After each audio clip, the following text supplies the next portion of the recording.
Raj K ಕೃಷ್ಣನ ಜೊತೆ ನಮ್ಮ ವಂಶಿ ಡೇಟ್ ಫಿಕ್ಸ್ ಆಗಿದೆ. ಕೃಷ್ಣ ವಂಶಿ ಮಾರ್ಚ್ 2ರಿಂದ ರಾತ್ರಿ 9:30ಕ್ಕೆ ನಿಮ್ಮ ಉದಯ ಟಿವಿಯಲ್ಲಿ.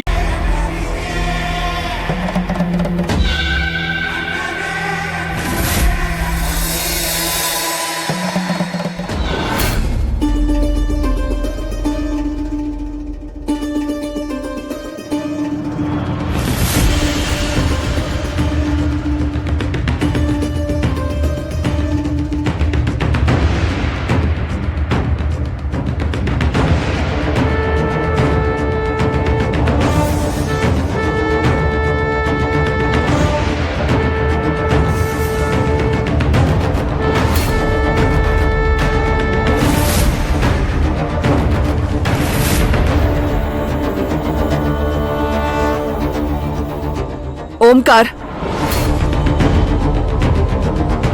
ವಿಶ್ವಾಮಿತ್ರ ಹರಿಶ್ಚಂದ್ರನ ಹತ್ರ ಹೋಗಿ ಒಬ್ಬ ದಷ್ಟಪುಷ್ಟವಾದ ವ್ಯಕ್ತಿ ಆನೆ ಮೇಲೆ ಹತ್ತಿ ನಿಂತ್ಕೊಂಡು ಒಂದು ಕವಡೆಯನ್ನ ಮೇಲಕ್ಕೆ ಚಿಮ್ಮಿದ್ರೆ ಎಷ್ಟು ಎತ್ತರಕ್ಕೆ ಹೋಗುತ್ತೋ ಅಷ್ಟು ಧನರಾಶಿ ನನಗ್ ಬೇಕು ಅಂತ ಹೇಳಿದ್ನಂತೆ. ಹಾಗೆ ನಾವೆಷ್ಟು ದೂರಕ್ಕೆ ನಮ್ಮ ಕಣ್ಣು ಹಾಯಿಸ್ತೀವೋ ಅಷ್ಟು ಭೂಮಿ ನಂದಾಗ್ಬೇಕು ಅಂತ ಆಸೆ ಪಟ್ಟಿದೆ. ಆದ್ರೆ ಇವತ್ತು ಅದು 95% ಮಾತ್ರ ನಂದಾಗಿದೆ. ಏನ 95%? ಎಸ್, 95%. ಅಲ್ಲಿ ನೋಡು, ಆ ತುಂಡು ಜಾಗ, ಆ ಮಧ್ಯದಲ್ಲಿರೋ ಒಂದು ಜಾಗ ಅದಿನ್ನೂ ನಂದಾಗಿಲ್ಲ. ಏನಾದ್ರೂ ಮಾಡಿ ಆ 5% ಜಾಗನ ಕಬ್ಜಾ ಮಾಡ್ಕೊಂಬಿಟ್ರೆ ಐ ವಿಲ್ ಬಿಕಮ್ 100%. ಹೌದಕ್ಕ, ಆ ಶ್ರೀನಿವಾಸ್ ಮೂರ್ತಿ ಹೆಸರಲ್ಲಿರೋ ಆ ತುಂಡು ಜಾಗ ನಿಂದಾಗ್ಬಿಟ್ರೆ ವಸುಂಧರಾ ರಾಜಬಹುದ್ದೂರ್ ಅನ್ನೋ ನಿನ್ನ ಹೆಸರಿಗೆ ಈ ಊರಲ್ಲಿ ಒಂದು ಹವಾ ಇರುತ್ತೆ. ಹವಾ ಅಷ್ಟೇ ಅಲ್ಲ, ಗೌರವನೂ ಬರುತ್ತೆ. ಗೌರವನ? ಹಾ, ಆ ಜಾಗ ನಮ್ದಾದ್ರೆ ಅಲ್ಲಿರೋ ದೇವಸ್ಥಾನ ನಮ್ದೇ ಆಗೋಗುತ್ತೆ. ಜೊತೆಗೆ ಪ್ರತಿ ಶುಭ ಕಾರ್ಯಕ್ಕೂ ಆ ಶ್ರೀನಿವಾಸ್ ಮೂರ್ತಿಗೆ ಸಿಗ್ತಾ ಇರೋ ಮೊದಲ ಮರ್ಯಾದೆ, ಗೌರವ ನನಗ್ ಸಿಗ್ಬೇಕು. ಅಷ್ಟೇ ಅಲ್ಲಕ್ಕ, ಆ ದೇವಸ್ಥಾನಕ್ಕೆ ನೀನು ಧರ್ಮದರ್ಶಿ ಆದ್ರೆ ದೇವಸ್ಥಾನದ ಉಸ್ತುವಾರಿ, ಜವಾಬ್ದಾರಿ ಎಲ್ಲ ನಿಂದೇ ಆಗುತ್ತೆ.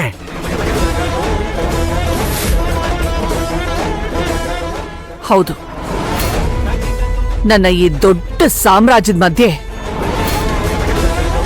ಆ ತುಂಡು ಭೂಮಿ ಬೇರೆಯವ್ರ ಹೆಸರಲ್ಲಿರೋದು ನನಗಿಷ್ಟನೇ ಇಲ್ಲ. ನನಗೆ ಆ ತುಂಡು ಭೂಮಿನೂ ಬೇಕು, ಆ ಗೌರವದ ಸ್ಥಾನನೂ ಬೇಕು. ಅಕ್ಕ, ಚಿಕ್ಕ ವಯಸ್ಸಿಂದಲೂ ಆಸೆ ಪಟ್ಟಿದ್ ಯಾವುದನ್ನು ದಕ್ಕಿಸ್ಕೊಳ್ದೆ ಬಿಟ್ಟೋಳಲ್ಲ ನೀನು.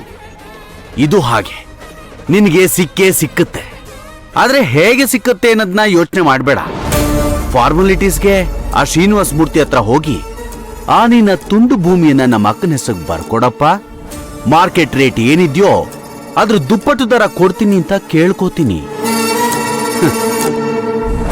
ಅವನು ಒಪ್ಕೊಂಡ್ರು ಒಪ್ಕೊಳ್ದೆ ಇದ್ರು ಪರಿಣಾಮ ಮಾತ್ರ ಒಂದೇ ಆಗಿರುತ್ತೆ. ಆ ತುಂಡು ಜಾಗದಲ್ಲಿ ಒಂದು ತಗಡಿನ ಬೋರ್ಡ್ ಇರುತ್ತೆ. ಅದರ ಮೇಲೆ ಈ ಸ್ವತ್ತು ವಸುಂಧರಾ ರಾಜಬಹುದ್ದೂರ್ ಅವರಿಗೆ ಸೇರಿದ್ದು ಅಂತ ಇರುತ್ತೆ, ಅಷ್ಟೇ. ಎಸ್ ಎಸ್ ಎಸ್ ಓಂಕಾರ್, ಆದಷ್ಟು ಬೇಗ ಆ ಭೂಮಿ ನನಗೆ ಬೇಕು. ಬರುತ್ತೆ, ಆದಷ್ಟು ಬೇಗ ಬೋರ್ಡ್ ಬಂದೇ ಬರುತ್ತೆ. ಬರೋ ಹಾಗೆ ನಾನು ಮಾಡ್ತೀನಿ.